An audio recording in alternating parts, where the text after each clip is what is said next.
आज की इस वीडियो में हम लोग ट्रायंगल का जो हम लोग का अभी 2 वीडियो कंप्लीट हो चुका है, उसके बाद की ये वीडियो है। इस वीडियो में हम लोग ट्रायंगल से संबंधित कुछ और इंपॉर्टेंट पॉइंट्स और इंपॉर्टेंट फॉर्मूलाज को डिस्कस करेंगे, जो कि क्वेश्चन को सॉल्व करने में काफ़ी मदद करेंगे। ठीक है, तो चलिए स्टार्ट करते हैं।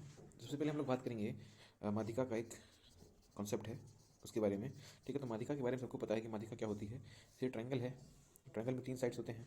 ठीक है, और माध्यिका क्या करती है, किसी भी रेखा को 2 बराबर भागों में बांटती है। ठीक है, जैसे ये x सेंटीमीटर या फिर x यूनिट की रेखा है, तो माध्यिका क्या करेगी, x/2 यानी कि 2 बराबर भागों में किसी भी लाइन को बांटेगी। ठीक है, तो ट्रायंगल में 3 माध्यिकाएं होंगी। ठीक है, तो सपोज करते हैं कोई ट्रायंगल ए बी और सी है।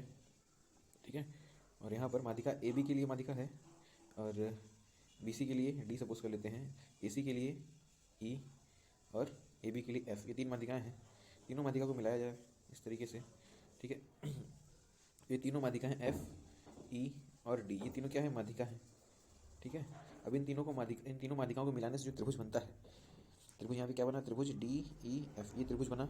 और जो हम लोग का पहला वाला त्रिभुज है, बड़ा वाला ए बी सी, इन दोनों त्रिभुज में रेशियो क्या है, तो इन दोनों त्रिभुज का रेशियो है 1/4।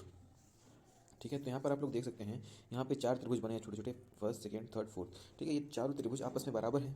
ठीक है, क्योंकि माध्यिका के द्वारा इनको अलग किया गया है, तो चारों त्रिभुज आपस में क्या होंगे, बराबर होंगे। ठीक है, 1 2 3 4 त्रिभुज हैं। तो यहाँ पे जो बड़ा वाला त्रिभुज है वो 4 भाग है उसका, टोटल 4 लिख दिया हमने। और छोटा वाला त्रिभुज कितना है, बीच वाला जो माध्यिकाओं से बना हुआ है, एक ही है।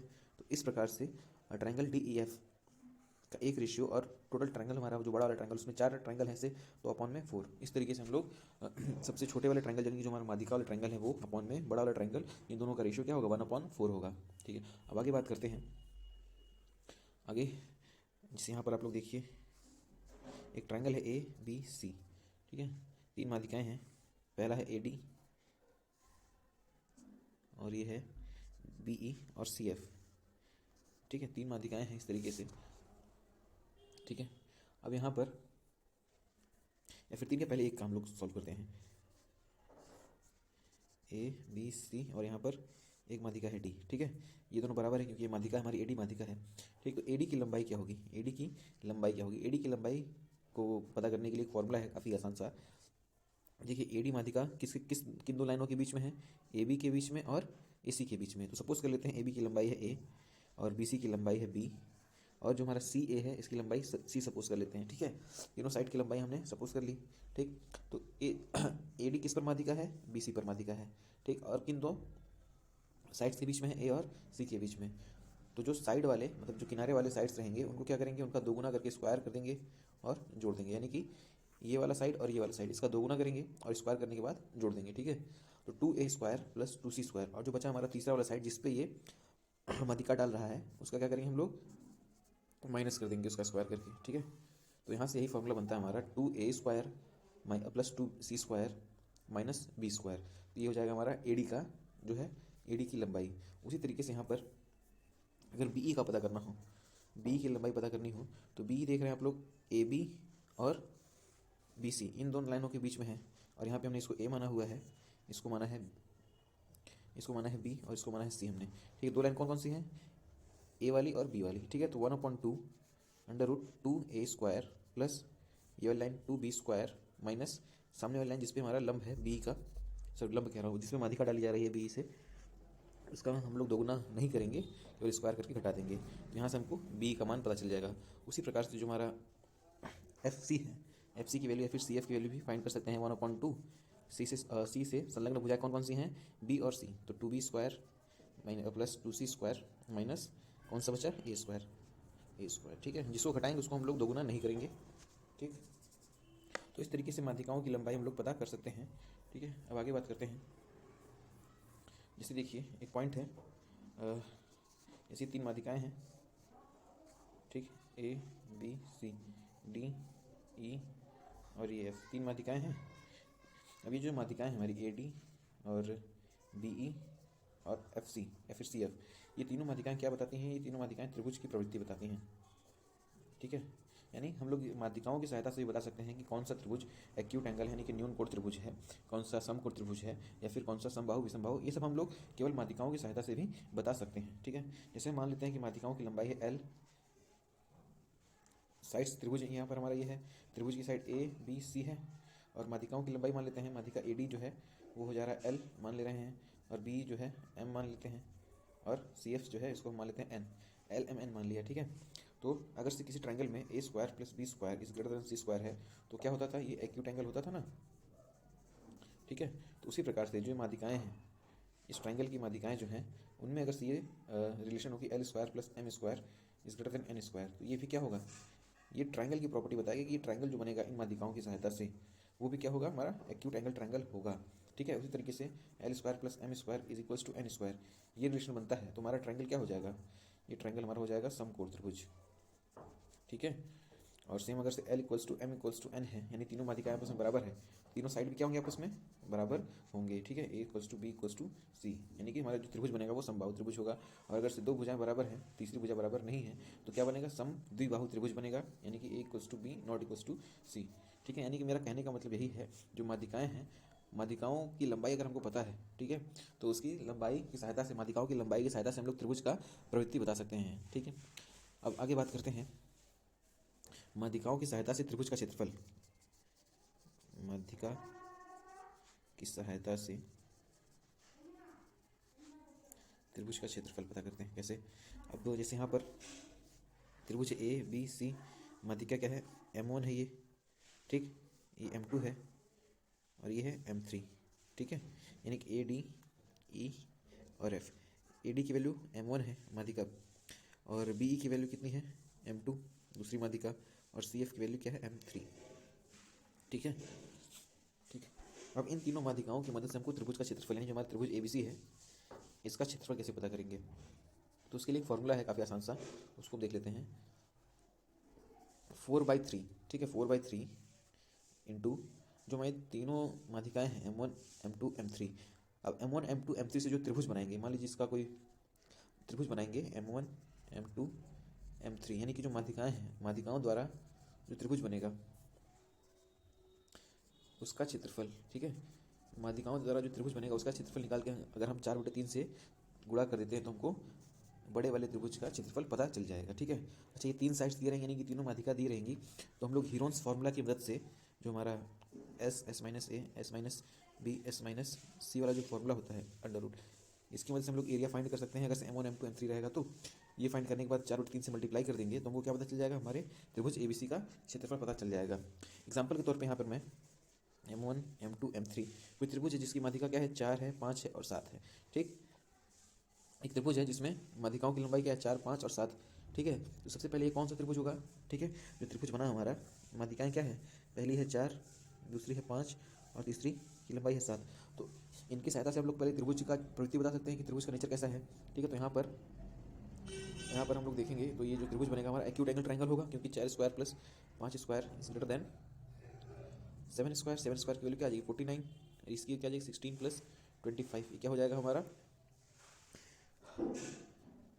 41। तो यहाँ पर जो देख रहे हैं हम लोग, यहाँ पर ये जो आ रहा है हमारा A square plus B square is less than C square, तो यहाँ पर ये कौन सा, यहाँ पर ये साइन गलत है, यहाँ पर कौन सा ट्रायंगल बनेगा, ये बनाएगा obtuse triangle, obtuse angle triangle, ठीक है। तो ये ऑब्ट्यूज एंगल ट्रायंगल बनाएगा, ठीक। अब ऑब्ट्यूज एंगल ट्रायंगल बनाएगा, हमको क्या पता करना है, इन तीनों की सहायता से एरिया को फाइंड करना है। तो इसमें हम लोग हीरोस फॉर्मूला लगा सकते हैं। हीरोस फॉर्मूला क्या होता है, S minus A S minus B और एस माइनस सी, ये हीरोस फॉर्मूला है एरिया फाइंड करने के लिए किसी भी त्रिभुज का, चाहे वो त्रिभुज कैसा भी हो, चाहे वो समकोण हो, चाहे विषम बाहु हो, या फिर किसी भी प्रवृत्ति का त्रिभुज है। हम लोग इसकी सहायता से, अगर से हमको तीनों भुजाओं की साइड्स पता है तो इस फॉर्मूला की सहायता से हम लोग एरिया निकाल सकते हैं। तो हमारे पास M1 M2 M3 दिया हुआ है, M1 की वैल्यू है 4 5 7, 4 5 7। तो हीरोस फॉर्मूला में एस क्या होता है, एस होता है सेमी पेरीमीटर, यानी कि इन तीनों का योग बटे 2 कितना हो जाएगा, 7 5 12 4 16, यानी कि 8 हो जाएगा, ठीक है। अब यहाँ से s की वैल्यू पुट कर देंगे 8, यहाँ पे ये अंडर रूट रहेगा 8, s माइनस से क्या हो जाएगा 4 हो जाएगा, फिर s माइनस बी यानी 8 माइनस 5 कितना हो जाएगा 3 हो जाएगा, s माइनस 7 ये कितना हो जाएगा 1 हो जाएगा, ठीक है। इसको अंडर रूट में इसकी वैल्यू कितनी आ जाएगी, आ जाएगा ये 32 32 96 96 अंडर रूट 96, इसको हम लोग 4√6 भी लिख सकते हैं, ठीक है। तो एक इसका एरिया निकल गया, ये माध्यिकाओं द्वारा जो त्रिभुज बनेगा उसका एरिया निकल गया। अब त्रिभुज एबीसी का क्षेत्रफल कैसे निकालेंगे, त्रिभुज एबीसी के क्षेत्रफल के लिए 4/3 इंटू जो ये माध्यिकाओं द्वारा हमारा त्रिभुज बना उसका क्षेत्रफल ये है, मल्टीप्लाई कर देंगे तो ये क्या हो जाएगा, हमारा त्रिभुज एबीसी का क्षेत्रफल हो जाएगा। वैल्यू क्या आ जाएगी 16/3 √6। यही हमारा आंसर है। आगे बात करते हैं हम लोग।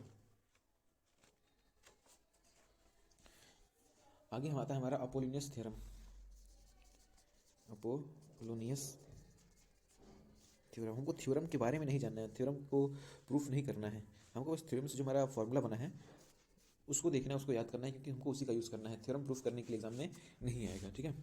तो अपोलोनियस थ्योरम क्या कहता है, जैसे एक ट्रायंगल है, ठीक है, ट्रायंगल में ये माध्यिका है AD, और ट्रायंगल क्या है हमारा ABC, ट्रायंगल क्या है ABC ट्रायंगल है, और AD क्या है, AD है माध्यिका, ठीक।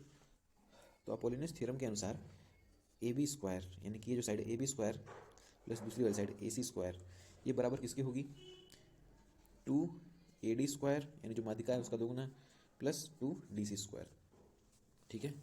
तो ये अपोलोनियस थ्योरम, यानी कि जो माध्यिका का वर्ग करके उसका दोगुना करेंगे, प्लस जो हमारा एक साइड रहेगा, मतलब माध्यिका रहेगी, माध्यिका दो बराबर भागों में बांटती है, ठीक है, तो एक भाग का स्क्वायर करके दोगुना कर देंगे, और इन दोनों को जोड़ने के बाद दोनों साइड का स्क्वायर का सम के इक्वल होता है हमारा, ठीक है। तो यहाँ पर ये जो BD है DC के बराबर है, तो यहाँ से ये फॉर्मूला भी निकल जाएगा, AB square plus AC square is equals to 2AD square plus, यहाँ पे DC लिखे जाए BD लिखे कोई फर्क पड़ने वाला नहीं है, ठीक है। तो अपोलोनियस थ्योरम यही है हमारा, कि माध्यिका का स्क्वायर करके दोगुना करेंगे, प्लस जो हमारी माध्यिका दो बराबर भागों में बांट रही है भुजा को, उसमें से एक भाग का स्क्वायर करके दोगुना करके जोड़ देंगे, तो जो संलग्न भुजाएं हैं उनका स्क्वायर का सम के इक्वल होता है, ठीक है। यही हमारा अपोलोनियस थ्योरम है, ठीक है। अब इसके बाद एक और फॉर्मूला है याद करना हमको, जो जैसे यहाँ पर एक ट्रायंगल है ABC, अब ABC ट्रायंगल है, अब माध्यिका क्या कर रही है, जो माध्यिका हमारी ये BE हो गया, और ये हो गया हमारा CF, ये दो माध्यिकाएं हैं, ठीक है। अब ये माध्यिका यदि 90 डिग्री पे काटती हैं एक दूसरे को, माध्यिका अगर से 90 डिग्री पे काट रही हैं, तो उस कंडीशन में AB square plus AC square is equals to 5BC square, ठीक है, ये होगा, यानी कि इस वाली भुजा का स्क्वायर प्लस इस वाली भुजा का स्क्वायर, यानी कि AC स्क्वायर, जो सामने वाली भुजा है BC उसका स्क्वायर करके 5 गुना कर देंगे, तो इसके योग के बराबर होगा हमारा, ठीक है। ये भी हमको याद रखना है। लेकिन कंडीशन क्या है, जो माध्यिका है, माध्यिका जो है वो 90 डिग्री पे कटनी चाहिए, 90 डिग्री पे कटनी चाहिए, ठीक है। अब आगे बात करते हैं हम लोग, बात करेंगे हम लोग अंतः केंद्र और केंद्रक, इन दोनों में डिफरेंस क्या होता है उसके बारे में, ठीक है। अंतः केंद्र को इंसेंटर भी कहते हैं, और जो केंद्रक है इसको सेंट्रॉइड कहते हैं, ठीक है। अब इन दोनों में डिफरेंस क्या है चलिए देखते हैं। जो केंद्रक है, जैसे यहाँ पे कोई ट्रायंगल है, ट्रायंगल ABC है, ठीक है, और AD एक माध्यिका है जो कि भुजाओं को दो भागों में बांट रही है, BC को दो बराबर भागों में बांट रही है। उसी तरीके से BE क्या है, एक माध्यिका है जो A और AC को दो बराबर भागों में बांट रही है, ठीक है, यानी कि साइड्स को दो बराबर भागों में बांटा जा रहा है यहाँ पे। उसी तरीके से CF क्या है, माध्यिका है जो कि क्या कहते हैं, साइड्स को, सामने वाली साइड्स को AB को दो बराबर भागों में बांट रही है, ठीक है। तो यहाँ पर AB AD जो है, और BE और CF, ये सब क्या कर रहे हैं, भुजाओं को दो बराबर भागों में बांटने वाली माध्यिकाएं हैं, ठीक है।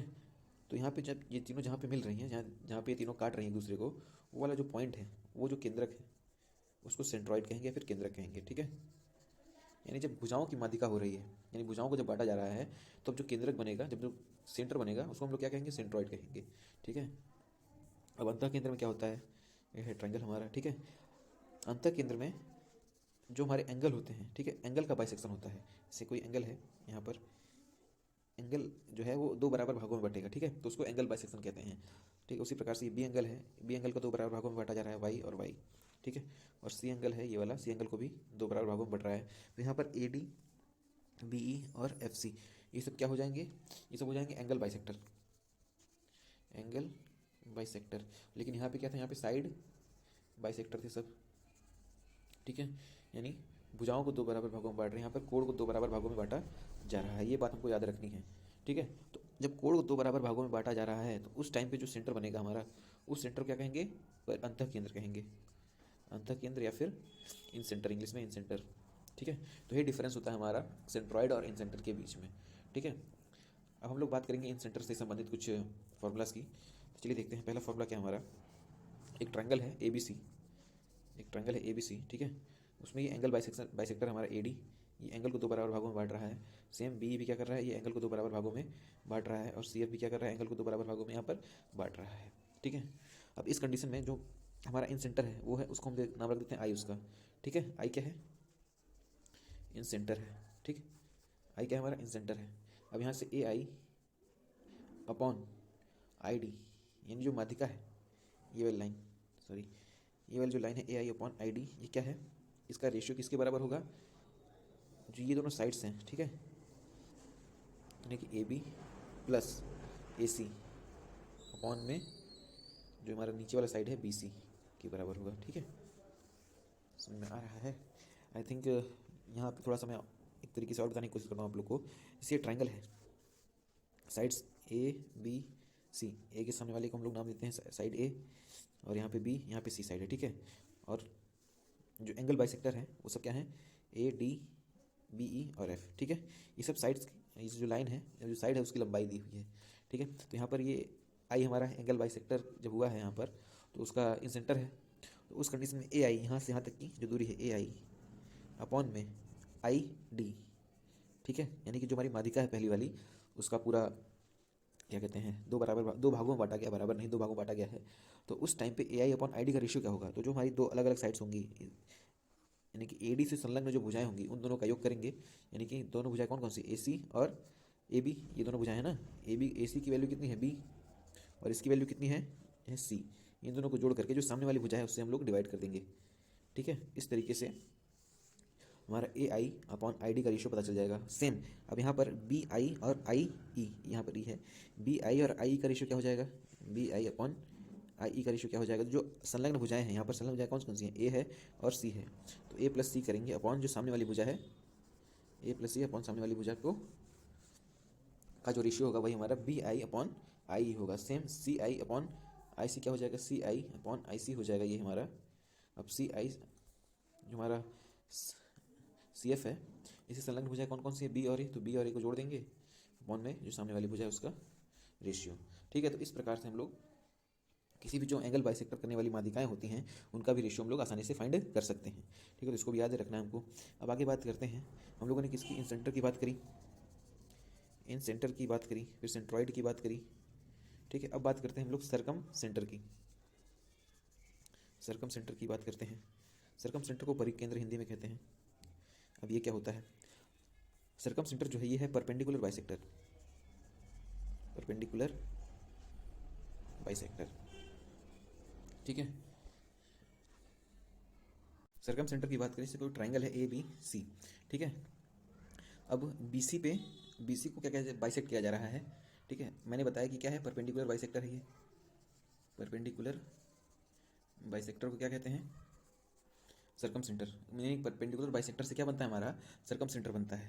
अब परपेंडिकुलर बाइसेक्टर क्या मतलब है, इस रेखा को यानी जो बीसी है इसको दो बराबर भागों में बांटा जाएगा, ठीक है। और जो रेखा बांटेगी वो क्या होगी, वो बीसी पे 90 डिग्री बनाएगी, ठीक है, ठीक है। तो ये जो हमारा रेखा है, ये वाली रेखा, ये बीसी को दो बराबर भागों में बांट रही है और साथ ही साथ क्या बना रही है, 90 डिग्री का एंगल भी बना रही है। सेम काम ए बी के लिए भी, ए बी भी क्या करेगी, 90 डिग्री का एंगल बनाएगी और बाइसेक्ट होगा, यानी कि ये वाली भुजा जो है इस वाली भुजा के बराबर होगा, ये वाली भुजा जो है ये वाली भुजा के बराबर होगी, ठीक है।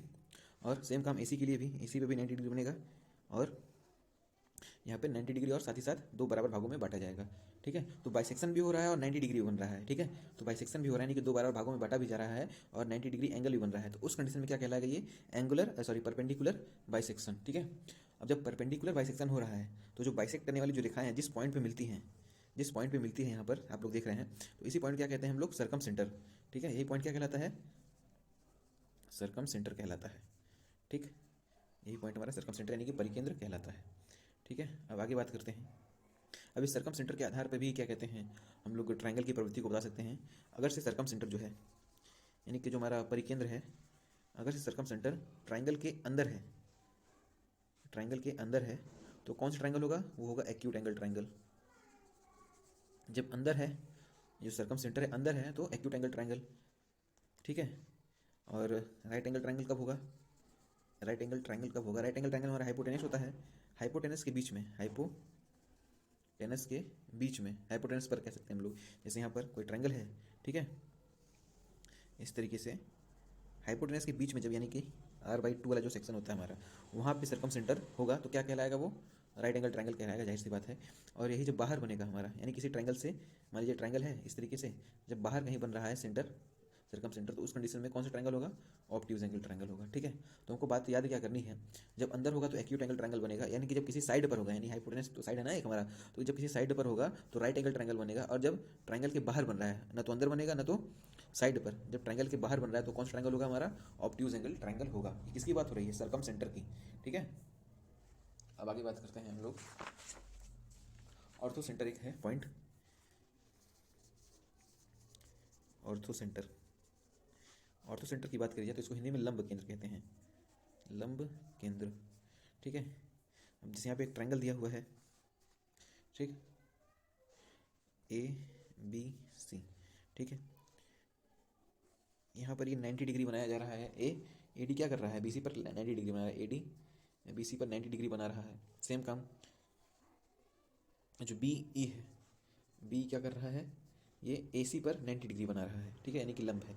और सेम काम जो सी एफ है, ये सी एफ ये ए बी पर 90 डिग्री बना रहा है, ए बी पर 90 डिग्री बना रहा है। ठीक है, तो तीनों कंडीशन में यानी जो तीनों लाइन है वो क्या कर रही हैं, 90 डिग्री बना रही हैं। लेकिन यहाँ पर एक पॉइंट याद करने लायक ये भी है, समझने लायक, कि जो बी है वो ए सी की माध्यिका नहीं है। यानी ये तीनों क्या हैं, ये तीनों लंब तो डाल रही हैं, लेकिन जरूरी नहीं कि ये माध्यिका हो, माध्यिका हो भी सकती हैं लेकिन जरूरी नहीं कि ये माध्यिका हो। ठीक है, क्योंकि ये लंब डाल रही हैं, क्योंकि ये तीनों जो हमारी त्रिभुज है तीनों साइड्स पर क्या करें, लंब डाल रही हैं, इसलिए इन रेखाओं को ए डी बी और सी एफ को क्या कहेंगे, एल्टीट्यूड कहेंगे। ठीक है, ठीक, अच्छा, बी ई सी एफ और ए डी जब ये तीनों एक दूसरे को किसी एक पॉइंट पर काटती हैं, जिस पॉइंट पे काटती हैं उस पॉइंट को क्या कहते हैं हम लोग, ऑर्थो सेंटर कहते हैं। ठीक है, ऑर्थो सेंटर कहते हैं। ठीक, यानी कि लंब केंद्र कहते हैं। तो आई होप आप लोग को लंब केंद्र समझ में आया होगा। लंब केंद्र से पहले हम लोगों ने किसकी बात करी थी, परिकेंद्र की। परिकेंद्र में क्या था, 90 डिग्री था, और साथ ही साथ क्या था, भुजाओं को दो बराबर भागों में भी बांटा जा रहा था। लेकिन यहाँ पे क्या है, केवल 90 डिग्री है, भुजाओं को दो बराबर भागों में बांटा नहीं जा रहा है। तो उस कंडीशन में जो हमारा सेंटर बनेगा वो कौन सा सेंटर कहलाएगा, ऑर्थो सेंटर कहलाएगा।